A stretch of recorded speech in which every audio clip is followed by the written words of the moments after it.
इसी प्रकार से शूद्र की कन्या के साथ जैन की शादी नहीं हो सकती और जैन की कन्या के साथ शूद्र की शादी नहीं हो सकती।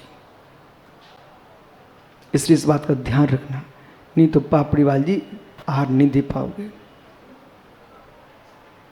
आज तुम मुस्कुरा के चौके में पहुंच जाते ना, फिर दूर खड़े रहोगे, बोले कभी गुरुजी को आहार देते थे। कितनी युवा इस सभा में ऐसे बैठे हैं जो जीवन भर पड़घान करेंगे और साधुओं को आहार देंगे। तो बेटा समझ जाओ, आहार देना चाहते हो, पड़घान करना चाहते हो, तो घर में उसे ही लेके आना जो पड़घान में सहयोग कर सके। बैठ जा ज्ञानी। बंडी पुत्र, बेटा कौन सा फल खिलाएगा तू? बस तेरी बात पूरा करता, आगे चलना। मुझे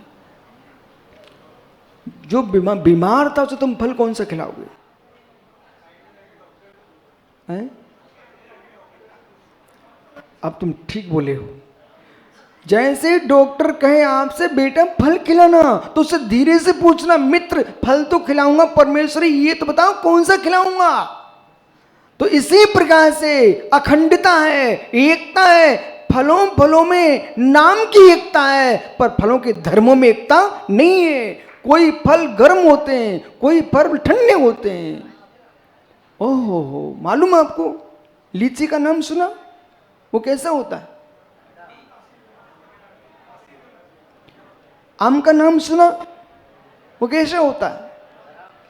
बेटा लीची की तासीर भी लोग ठंडी कहते हैं, लेकिन वो भी गर्म होता है। और बोध होना चाहिए, बर्फ कैसी होती है? ठंडी। लेकिन कभी खा मत बैठना, वो गर्म होती है। और गर्म न होती होती तो आज के डॉक्टर कहते हैं बर्फ से सिकाई कर लो। गर्म होती है, मालूम?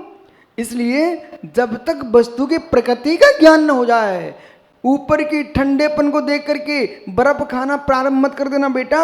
और आम की गर्मी को सुन करके आम खाना बंद मत कर देना। यदि आम का पना पियोगे तो ठंडा हो जाएगा, और सीधा खाओगे तो मेरे मित्र गर्म हो जाएगा। काली मिर्च का नाम सुना? वो ठंडी होती, गर्म। गर्म सीधी खाओगे ना बेटा, ऐसी आग लगेगी पेट में। जितने लोग अधिक मसाला खाते हैं, जितना अधिक मसाला खाते हैं, वे सब पेट के रोगी हो जाते हैं। लेकिन वही काली मिर्च घी बूरे के साथ खाई जाए तो मस्तिष्क को ठंडा कर देती है। इसी प्रकार से अनुमान अनुपात का भी बोध होना चाहिए, अनुपात का भी बोध होना चाहिए, वस्तु व्यवस्था का बोध होना चाहिए। अखंडता एकता की बात के साथ साथ व्यक्ति के धर्म का भी बोध होना चाहिए, अन्यथा अनर्थ हो जाएगा। हर छात्र के लिए, जहाँ स्कूलों में, कॉलेजों में, धर्म सभाओं में, राजनीति की सभाओं में ये सिखाया जाता है हम सब भारतीय एक हैं, तो हम भारतीयता के नाम से एक हैं, वो होना ही चाहिए। लेकिन धर्म से एक नहीं हो सकते। जैसे वृक्ष जाति से एक है सब, लेकिन आम के वृक्ष पर अंगूर कभी नहीं लगेगा, जामुन के वृक्ष पर आम कभी नहीं लगेंगे।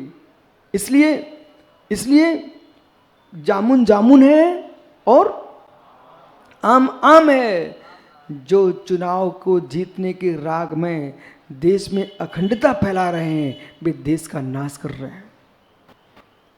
उन्हें चुनाव के राग में ऐसा बोलना चाहिए, हम सब भारतीय एक हैं, देश की उन्नति के लिए हमको एक होके आना चाहिए। और स्पष्ट बोलना चाहिए, हम सब क्षत्रिय ब्राह्मण वैश्य शूद्र सब मिलकर के देश की उन्नति करें। पर ऐसा नहीं बोलना चाहिए हम सब एक हैं, नहीं तो मालूम फिर तुम्हारे घर में जा करके कोई शूद्र की कन्या पहुंच जाएगी, बेचारी को तुम हाथ का पानी नहीं पीते हो, वो घुट घुट के मर जाएगी वहां।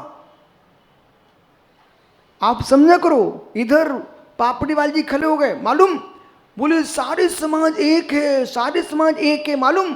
और जब किसी गरीब की बेटी की इनके घर में आ गई, बेचारी को जीने नहीं देंगे। तो आप ऐसा बोलो मित्र, जिसके अंदर जो पैसा वाला है वही पैसे वाले की कन्या अपने घर में लेके आए, जो गरीब है वो गरीब की लड़की ही लेके आए, जो मध्यम है वो मध्यम कुल की ही कन्या लेके आए।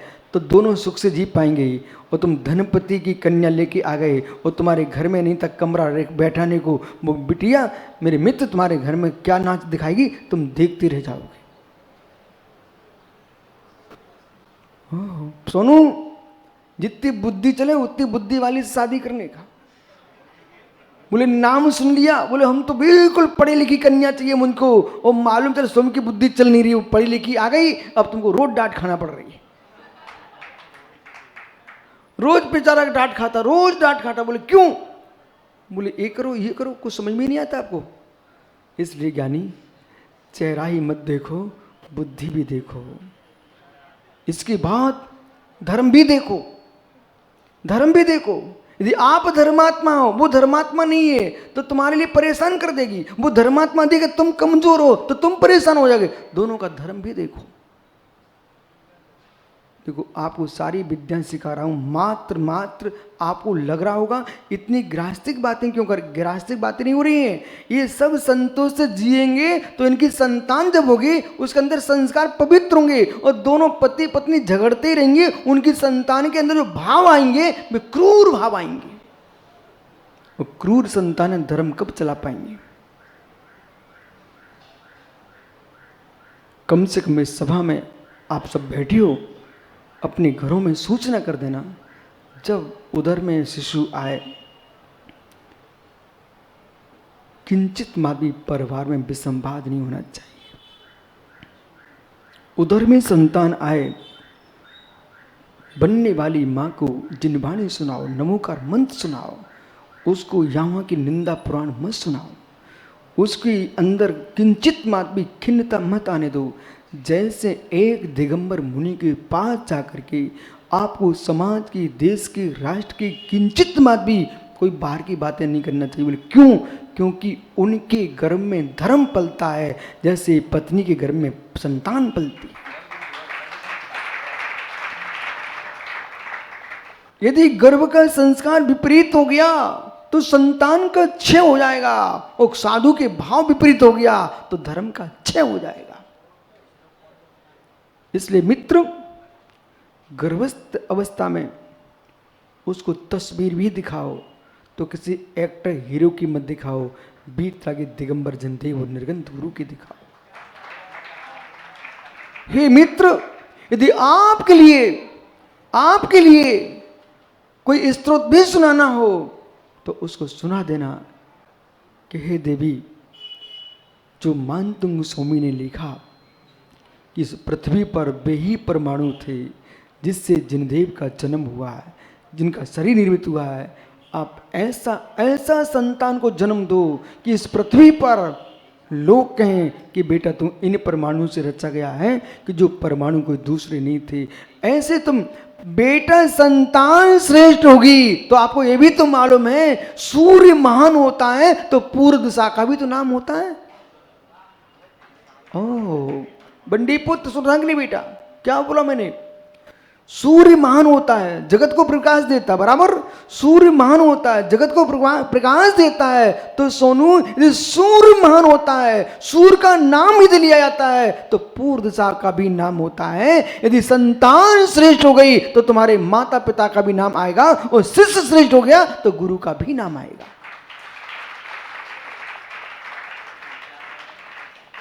इसलिए दिशा को नाम चाहिए अपना तो सूर्य को उदित करने लग जाए, दिशा को नाम चाहिए तो सूर्य को उदित करने लग जाए, और पिता को नाम चाहिए तो बेटों को साधु बना दो। साधु बनाने का मतलब मात्र पिच्छी कमंडल पकड़ाना ही नहीं है, साधु मतलब सज्जन बना दो, जो बिना साधु बने भी लोगों का सम्मान का पात्र हो जाए, बिना साधु बने सम्मान का पात्र हो जाए, ऐसे संतान बना दो। और साधु बने तो लोग अरहंत का रूप देखने लगे, ऐसा साधु बना दो। विराजो ज्ञानी, क्या हुआ? पिटना नहीं चाहिए, ध्यान रखना।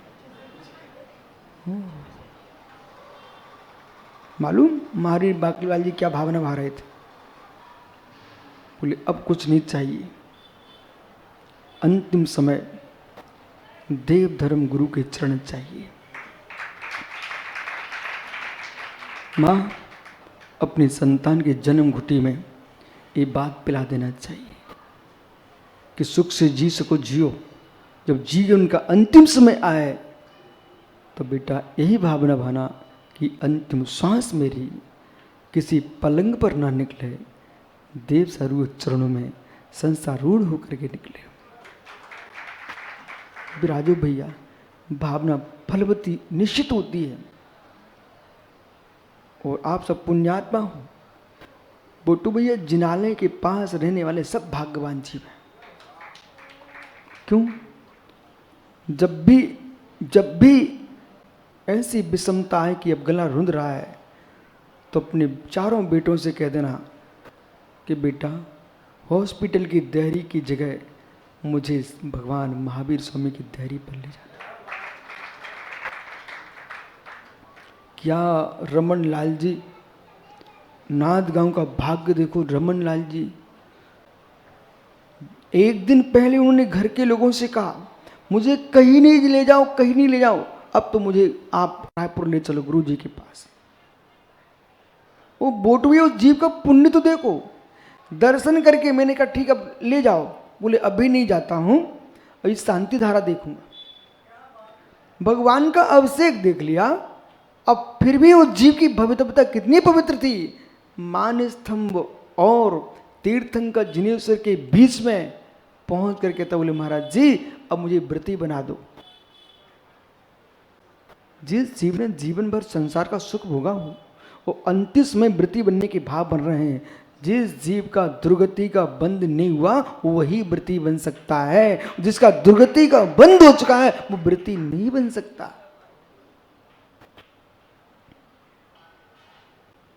ये प्रमाण पत्र सिद्धांत का इसे कोई टाल नहीं सकता है। जिस जीव का दुर्गति का बंध नहीं हुआ, यहां तक कि मनुष्य आयु का बंध नहीं किया जिसने, नरक आयु का बंध नहीं किया जिसने, त्रिंच आयु का बंध नहीं किया जिसने, 3 आयु का बंध जिसने नहीं किया, या तो कोई आयु का बंध नहीं किया हो अथवा तो देव आयु का बंध किया हो, ऐसा जीव ही व्रती बन सकता है। जिसने मनुष्य आयु का भी बंध कर लिया वो भी व्रती नहीं बन सकता। ये प्रमाण पत्र से कोई टाल नहीं सकता। इसलिए ज्ञानियों, संसार का सुख कर्माधीन है, संसार का सुख कर्माधीन है, तत्व का निर्णय स्वाधीन है। अपना अपना तत्व का निर्णय करके जियो, तत्व का निर्णय करके जियो। ये विभूतियां, ये चेहरे की चमक अच्छे लंबे समय नहीं चलती बेटा। ये चमक विलीन हो उसके पहले में अपने आप में चारित्र से अपनी आत्मा को चमका लेंगे।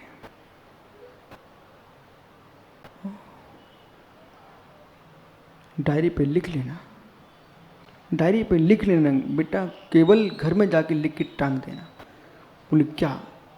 अहो ज्ञानी, चेहरे की चमक विलीन हो इसके पहले अपनी आत्मा को चारित्र से चमका ले। जितना व्यक्ति युवा अवस्था में संयमित रहेगा, जितना व्यक्ति युवा अवस्था में संयमित रहेगा उसकी वृद्ध अवस्था उतनी श्रेष्ठ निकलेगी। ये नियम है, शाश्वत नियम है। जैसे कि युवा अवस्था में तुमने खूब धन कमा के रखा, अब वृद्ध अवस्था में कमाने की शक्ति समाप्त हो गई, वो धन तुम्हारा सुरक्षित रहेगा तो बुढ़ापे में काम में आएगा कि नहीं आएगा? आएगा कि नहीं आएगा? ऐसे बालकों, जिसने अपने शरीर की शक्ति को युवा अवस्था में संभाल के रखा है, जैसे आपके पिताजी बोलते बेटा जुगत से खर्च करो। क्या बोलते हैं? जुगत से खर्च करो। तुमने दिन भर टीवी देखी, दिन भर कान लगा के सुनते रहे, वो क्या लगा लेते हैं? कान फोड़ डाले, आंखें फोड़ डाली। अब बताओ समाधि काल में कैसे नमोकार सुन पाओगे और कैसे भगवान के दर्शन कर पाओगे? जिस व्यक्ति को अपनी आत्मा का शत्रु न बनना हो, समाधि भंग न करना हो, नीलेश आज से अपने सारे मित्रों से बोल देना बेटा कि भैया वैसे मैं जिनवाणी सुनने के लिए भाग जाता था, पर एक दिन धोखे से मेरे कान में जिनवाणी पड़ गई, उस दिन से मन मानते ही नहीं, पहुंच जाता हूं। सत्य है कि नहीं? हाँ, सबके चेहरे में परख लेता हूं। ओहो, जब से एक दिन कान में जिनवाणी पड़ गई, मन कहता कि चलो कब समय होता चलूं। बेटा विश्वास मानो, तुम तो अपनी ऑफिस छोड़ के आती हो। मैं भी एक दिन प्रवचन सुन गया था आचार्य विराग सागर की, तो मालूम स्कूल का बस्ता छुपा करके रख दिया, सीधे पहुंचे भिंड। कहाँ? आचार्य विराग सागर चैत्यालय मंदिर में प्रवचन कर रहे थे। सुनो नीलेश, जब भगवान की पूजा का समय आता था तो मैं इतनी जल्दी तैयार हो जाता, इतनी जल्दी तैयार हो जाता है था कि स्कूल छूटे नहीं, भगवान की पूजा भी ना छूटे। जब तक तुम ग्रस्त हो, जब तक तुम ग्रस्त हो, दो काम कभी मत छोड़ देना, अरहंत की पूजा, निर्गंत को दान। जब तक तुम ग्रस्त हो, जो व्यक्ति बिना पूजा किए और बिना दान के मुनिराज बन जाते ना, उनको मालूम जीवन में आनंद नहीं आ पाता। सूखे सूखे मुनि बन गए हो, सूखे सूखे मुनि बन गए हो, कुछ गीले होके बनते तो तुमको आनंद आता। तब को मालूम चलता कि राजकुमार गंगवाल ने इतने दिन चौका लगाया और महाराज जी तुम उन्हें देखे भी नहीं। मित्र सुनो, अब मालूम चलता है यदि अंदर चौके में पहुंच गए और जरा सा कुछ देखे तुरंत भाग आए, चौका लगा के महाराज बनोगे ना तो ऐसे बहाना खोज के भागोगे नहीं, बोले यहाँ लुचैया अच्छी नहीं बनी सरवार सागर की, मतलब थाली देख करके निकल गए, बोले बहाना खोज, बोले मेज हिल रही थी, बेंच हिल रही थी, चौकी हिल रही थी इसलिए लौटाए। चौकी हिल रही थी कि तुम्हारी बुद्धि हिल गई थी, यहाँ खाना अच्छा नहीं मिल रहा। ज्ञानी, यदि ऐसा तुमने किया, ऐसा किया तो पहले चौके लगाना चाहिए, फिर महाराज बनना चाहिए, तब मालूम चलेगा कि भाई बहुत मेहनत लगती है, बैठे रहो।